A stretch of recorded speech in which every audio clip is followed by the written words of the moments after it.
Hello friends, आप सबका बहुत बहुत स्वागत है रैंकर्स मंत्रा में। फ्रेंड्स, 26,000 प्राथमिक शिक्षक नियुक्ति जिसकी काफ़ी लंबे समय से चर्चा रही है और आखिरकार अब रोस्टर क्लियरेंस की प्रक्रिया अंतिम चरण में है और अब उम्मीद की जा रही है कि 15 नवंबर से इसकी प्रक्रिया शुरू हो सकती है। अधियाचना 15 नवंबर तक जेएसएससी को भेजी जा सकती है और फिर नोटिफिकेशन आ सकता है और अंततः 26,000 प्राथमिक शिक्षक नियुक्ति की प्रक्रिया शुरू हो जाएगी। हालांकि अभी नियोजन नीति को लेकर जो हाई कोर्ट में फैसला रिजर्व है उस पर आगे क्या होगा ये कहना मुश्किल है। लेकिन अगर बात करें 26,000 प्राथमिक शिक्षक नियुक्ति की तो इसमें 2016 और 2013 में जिन्होंने जेटेट की परीक्षा पास की है वही इस परीक्षा में सम्मिलित हो पाएंगे, क्योंकि 2016 में अंतिम बार जेटेट की परीक्षा हुई है और पिछले 6 सालों से जेटेट की परीक्षा नहीं हो पाई है। तो ऐसे में सीटेट अभ्यर्थियों की तरफ से लगातार ये डिमांड किया जा रहा था, क्योंकि जेटेट परीक्षा झारखंड में हो नहीं पा रही है इसलिए उन्हें भी इस नियुक्ति प्रक्रिया में सम्मिलित होने का अवसर दिया जाए, क्योंकि एनसीटीई के गाइडलाइंस के अनुसार प्रत्येक वर्ष राज्य स्तरीय शिक्षक पात्रता परीक्षा होनी चाहिए। लेकिन अब यहाँ पर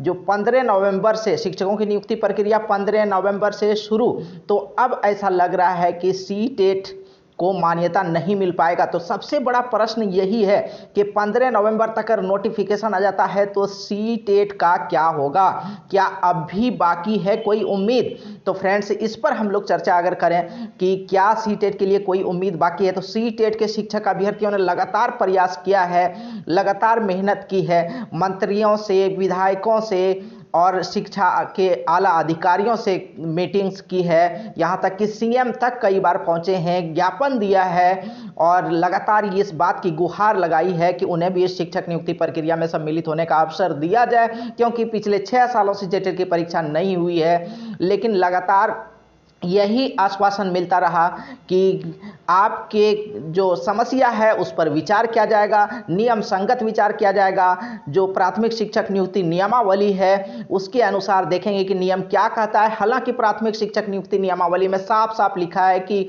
जेटेट परीक्षा जिन्होंने पास किया है वही इस नियुक्ति प्रक्रिया में सम्मिलित हो सकते हैं। तो अगर नियमावली की बात करें तो सीटेट के अभ्यर्थी तभी सम्मिलित हो सकते थे जब नियमावली में बदलाव किया जाए, नियमावली में सुधार किया जाए और वहां सीटेट को भी जोड़ा जाए। लेकिन अब तक ऐसी कोई प्रक्रिया नहीं हुई है और अब लगभग ये क्लियर हो चुका है कि सीटेट सम्मिलित नहीं हो पाएगा, क्योंकि 15 नवंबर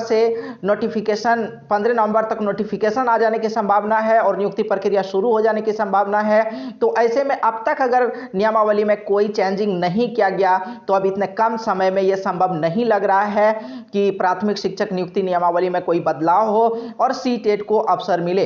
तो फ्रेंड्स, ये मेरा अनुमान है कि अब सीटेट को कोई अवसर यहाँ पर झारखंड में 26,000 प्राथमिक शिक्षक नियुक्ति में नहीं मिलने वाला है। और पहले से जो गवर्नमेंट का स्टैंड रहा है कि सीटेट को मान्यता नहीं दिया जाए, सिर्फ जेटेट पास ही इस नियुक्ति प्रक्रिया में सम्मिलित हो सके, अभी भी वही स्टैंड गवर्नमेंट का लग रहा है और नियमावली में कोई सुधार नहीं होने जा रहा है। तो फ्रेंड्स, ओवरऑल ये कहा जा सकता है कि सीटेट को अवसर मिलने की संभावना बिल्कुल ही नहीं है। 99% मैं कह सकता हूं कि सीटेट को अवसर नहीं मिलने जा रहा है। तो फ्रेंड्स, आगे क्या कुछ अपडेट रहता है जानने के लिए बने रहें रैंकर्स मंत्रा के साथ, जुड़े रहें रैंकर्स मंत्रा के साथ। और अगर अभी तक चैनल को सब्सक्राइब नहीं किए तो सब्सक्राइब जरूर कर लें। धन्यवाद। जय हिंद।